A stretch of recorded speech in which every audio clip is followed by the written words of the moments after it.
आज हम बात करेंगे एक ऐसी बीमारी के बारे में जिसको हम पैराथायराइड ग्लैंड की बीमारी बोलते हैं।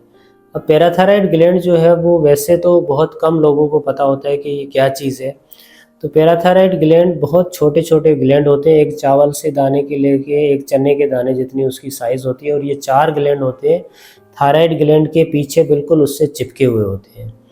तो इनका काम ये है कि जिस्म में कैल्शियम एक नॉर्मल लेवल पे रखते हैं। तो इनकी बीमारियां क्या होती हैं कि कभी-कभार कोई एक या कोई 2 पैराथायराइड ग्लैंड ओवर एक्टिव हो जाते हैं, बहुत ज़्यादा काम करना शुरू कर देते हैं।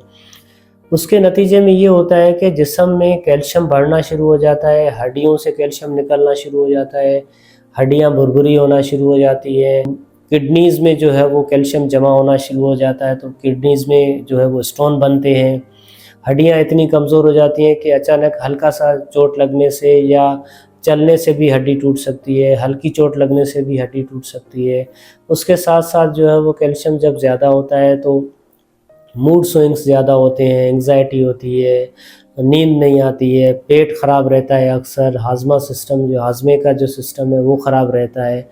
तो जब भी पैराथायराइड ग्लैंड हद से ज़्यादा काम करते हैं तो कैल्शियम की बहुत ज़्यादा डिस्टर्बेंस होती है बॉडी में और उसकी वजह से हमारे पास जब मरीज़ आते हैं उनको शुरुआती स्टेज पे पता नहीं होता है कि इनको क्या बीमारी है।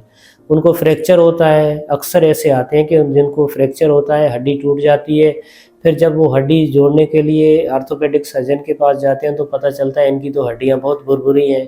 फिर वो जब टेस्ट कराते हैं तो पता चलता है कि असल जो मसला है वो पैराथायराइड ग्लैंड का है। तो ऐसे ही अगर कोई भी मसले हैं तो एक पैराथायराइड की और कैल्शियम की हम सिंपल सी टेस्ट कराते हैं, उसमें इस चीज़ का पता चल जाता है।